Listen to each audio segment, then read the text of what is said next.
Hello అండి, welcome back. Quick and ఈజీగా అయిపోయి 1 పాట్ టొమాటో రైస్ అయితే చూపించబోతున్నాను. సింపుల్ ఇంగ్రీడియంట్స్తో క్విక్గా చేసేసుకోవచ్చు అండి. చిటికెల్లో అని చెప్పను, బట్ క్విక్గా చేసుకోవచ్చు. గ్యాస్ ఫస్ట్ అయితే కుక్కర్లోకి ఆయిల్ వేసేసుకొని హీట్ అయిన తర్వాత ఆవాలు, జీలకర్ర, ఒక్క చిన్న బిర్యానీ ఆకు, పచ్చిమిర్చి అండ్ ఆనియన్స్ వేసి ఫ్రై చేసుకోవాలి. ఆనియన్స్ కొద్దిగా ఫ్రై అయ్యాక అల్లం పేస్ట్ వేసి కొంచెం ఫ్రై చేసుకున్నాక చాప్డ్ టొమాటోస్, ఇప్పుడు కారం, ధనియాల పొడి, గరం మసాలా ఇవి మూడు వేసుకొని బాగా ఫ్రై చేసేసుకోవాలి, మగ్గించుకోవాలి. అండ్ పసుపు వేసుకోవాలి.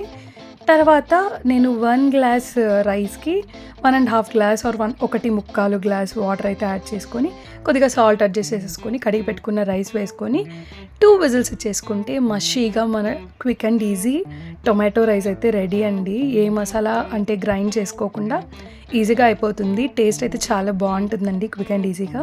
ఒకసారి ట్రై చేసి కింద కమెంట్ చేయండి ప్లీజ్ గైస్. లైక్ చేసి, షేర్ చేసి, సబ్స్క్రైబ్ చేసుకొని సపోర్ట్ చేయండి ప్లీజ్.